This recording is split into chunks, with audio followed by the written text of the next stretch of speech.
Surcharge বা সম্পদের উপর কর এটি কী জিনিস, কাদের জন্য প্রযোজ্য, কিভাবে বাস্তবায়িত হয় এবং আমরা এই হিসাব রক্ষণে কি কি ভুল করে থাকি। কেমন আছেন সবাই? আশা করি সবাই ভালো আছেন, সুস্থ আছেন। আজ আমি সারচার্জ নিয়ে আপনাদের সামনে একটু কথা বলার চেষ্টা করব। সারচার্জকে আমরা সম্পদের উপর কর নামেও অভিহিত করে থাকি। আপনার নিট সম্পদ যখন একটি নির্দিষ্ট স্ল্যাব অতিক্রম করে বা থ্রেশহোল্ড অতিক্রম করে, তখন আপনার যে আয় রয়েছে বা আয়ের উপর যে প্রদেয় কর রয়েছে এর অতিরিক্ত কর আপনাকে প্রদান করতে হয়। এজন্যই অনেকে একে সম্পদের উপর কর নামেও অভিহিত করে থাকেন। এই সারচার্জ সাধারণত ব্যক্তি শ্রেণীর করদাতাদের জন্য প্রযোজ্য, অর্থাৎ শুধুমাত্র স্বাভাবিক ব্যক্তি বা ইন্ডিভিজুয়াল ব্যক্তিরাই এর আওতাভুক্ত হবেন। সঠিকভাবে সারচার্জ হিসাবভুক্ত না করলে আপনি আর্থিকভাবে ক্ষতিগ্রস্ত হতে পারেন, আবার ট্যাক্স অফিস থেকেও অযথা বিড়ম্বনার সৃষ্টি হতে পারে।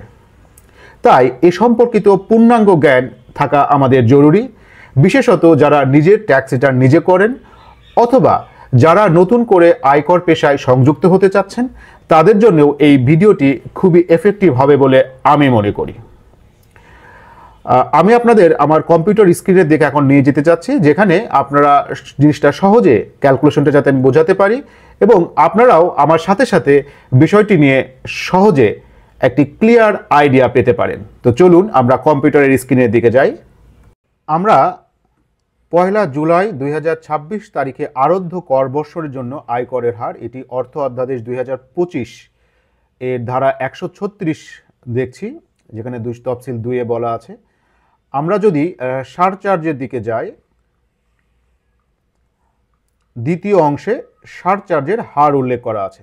এটি 2025-26 বা এর পূর্বের বছরেও এই হার একই ছিল, অর্থাৎ আপনারা যে কোনোটি দেখেই আপনি হিসাবটা করতে পারবেন। আমি আগেই বলেছি সারচার্জটা হিসাবভুক্ত হয় শুধুমাত্র স্বাভাবিক ব্যক্তি শ্রেণীর করদাতার জন্য।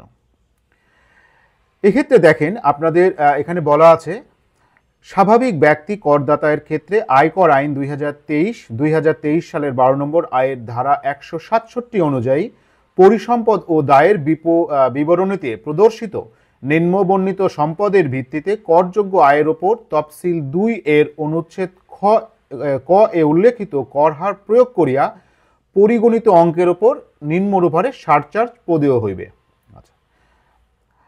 আমরা যদি সহজে জিনিসটা বোঝার চেষ্টা করি, সেটা হচ্ছে এখানে বলা আছে নিট সম্পদের পরিমাণ যদি আপনার 4 কোটি টাকা পর্যন্ত হয়, সেক্ষেত্রে আপনাকে কোনো সারচার্জ দিতে হবে না, অর্থাৎ আপনার সম্পদের উপর যে করটি আসবে এখানে কোনো প্রকার কোনো কর আপনার আসবে না। রেগুলার যে ট্যাক্স ক্যালকুলেশনে আপনার যে হারটি এসেছে সেটি আসবে।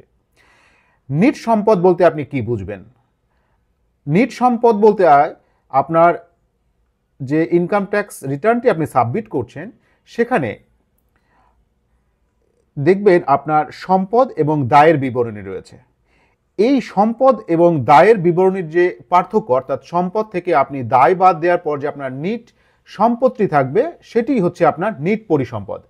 আমরা অনেকে এখানে একটা ভুল করে থাকি, আমরা যদি আমার মোট সম্পত্তি আমার 4 কোটি টাকার উপরে হয়ে যায়, তখনই আমরা অনেকেই মনে করি যে হয়তোবা আমি সারচার্জের অন্তর্ভুক্ত হয়েছে, কিন্তু আসলে এখানে মোট পরিসম্পদ বলেনি, এখানে বলা হয়েছে নিট পরিসম্পদ, অর্থাৎ আপনার যে পুরা সম্পত্তি ছিল, মনে করি আপনার সম্পত্তি ছিল 5 কোটি টাকা এবং আপনার লায়াবিলিটি বা লোন ছিল 1.5 কোটি টাকা, সুতরাং আপনার নিট সম্পদ হবে 3,50,00,000 টাকা এবং এর উপর আপনাকে কোনো সারচার্জ প্রদান করতে হবে না।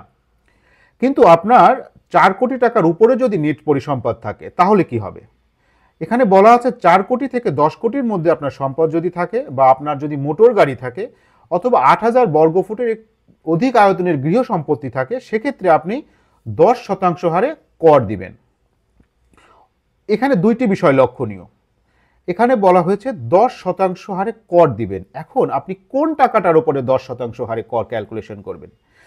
আমরা অনেকেই একটা ভুল করে থাকি, সেটি হচ্ছে আমরা আমার নিট পরিসম্পদ যেটি আছে সেটির উপরে মনে করি 10% কর হয়তো ধার্য হবে, কিন্তু ব্যাপারটি আসলে সেটি নয়। আপনার কর ধার্য হবে আপনার যে নিট প্রদেয় কর ছিল, অর্থাৎ আপনি যখন আপনার আয় ক্যালকুলেশন করেছেন এবং সেখান থেকে আপনার প্রদেয় করের পরিমাণ নির্ণয় করেছেন। মনে করি হিসাবের সুবিধার্থে আপনার আয় ছিল 10 লক্ষ টাকা এবং সেখান থেকে আপনার 50,000 টাকা আয়কর আসছে। সুতরাং আপনি যখন আপনার সম্পদ যখন 4 কোটি টাকা ক্রস করেছে, অথবা আপনার নামে একের অধিক গাড়ি রয়েছে বা 8,000 বর্গফুটের অধিক আয়তনের গৃহ সম্পত্তি রয়েছে, সেক্ষেত্রে আপনি সারচার্জের অন্তর্ভুক্ত হবেন 10% হারে। অর্থাৎ আপনার যে 50,000 টাকার যে লাইবিলিটি, ট্যাক্স লাইবিলিটি ছিল, তার 10%, অর্থাৎ 50,000 প্লাস 50,000-এর 10% 5,000, অর্থাৎ 55,000 টাকা আপনার ট্যাক্স লাইবিলিটি এখন বৃদ্ধি পাবে। অর্থাৎ আপনার টোটাল ট্যাক্স লাইবিলিটি হবে 55,000 টাকা। সুতরাং আপনারা হিসাব করার সময় এভাবে হিসাব করবেন। দ্বিতীয় একটি প্রশ্ন এসে যায় যে স্বীয় নামে একের অধিক মোটর গাড়ি। এখন মোটর গাড়ি বলতে আমরা কি বুঝাই, এখানে জিনিসটা ক্লিয়ার করা হয়েছে। দেখেন, মোটর গাড়ি বলতে bus, mini bus, coaster, prime mover, truck, lorry, tank lorry, pickup van, human hauler, auto rickshaw ও মোটর সাইকেল ব্যতীত অন্যান্য মোটরযান। অর্থাৎ এখানে উল্লেখিত এই গাড়িগুলোকে আপনি মোটর গাড়ি হিসেবে ট্রিট করবেন না। অর্থাৎ সাধারণত আপনার যদি পার্সোনাল প্রাইভেট কার অথবা জিপ বা এই ধরনের কোনো গাড়ি থেকে থাকে, সেটাকেই আমরা মোটর কার হিসেবে গণ্য করি। সুতরাং আপনার যদি একের অধিক এই ধরনের গাড়ি থাকে, সেক্ষেত্রে আপনার যদি 4 কোটি টাকা সম্পদ নাও থাকে, তারপরেও আপনি সারচার্জের অন্তর্ভুক্ত হবেন এবং আপনাকে অতিরিক্ত অর্থ প্রদান করতে হবে।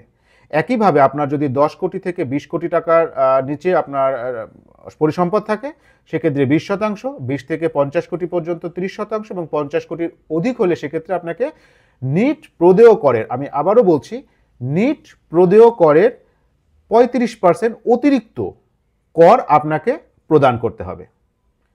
সুতরাং আপনারা, আমার ধারণা এই বিষয়টি সম্পর্কে এখন ক্লিয়ার হয়েছেন এবং আপনারা যখন এই হিসাবটা করবেন তখন আপনারা এই বিষয়গুলো মাথায় রেখে হিসাব। সারচার্জ নিয়ে আমি আশা করি আপনাদের প্রশ্নের উত্তরগুলো দিতে পেরেছি। এরপরেও যদি আপনাদের কোনো প্রশ্ন থেকে থাকে, আপনারা কমেন্ট বক্সে জানাতে পারেন। আমি চেষ্টা করব আপনাদের প্রশ্নের উত্তরগুলো দিতে। আমি আমার এই চ্যানেলটিতে অ্যাকাউন্টিং, ট্যাক্স, ভ্যাট রিলেটেড প্রশ্নের উত্তর এবং ব্যাখ্যা বিশ্লেষণ করার চেষ্টা করি। নিয়মিত আপডেট পেতে আপনারা চ্যানেলটি সাবস্ক্রাইব করে রাখতে পারেন। এছাড়াও লাইক এবং শেয়ার দিয়ে রাখতে পারেন, যাতে অন্যরাও সহজে এ সকল টিপস, ট্রিক্স এবং বিভিন্ন আপডেট সমূহ পেতে পারে। তো আজ এ পর্যন্তই। সবাই ভালো থাকবেন, সুস্থ থাকবেন। ধন্যবাদ সবাইকে।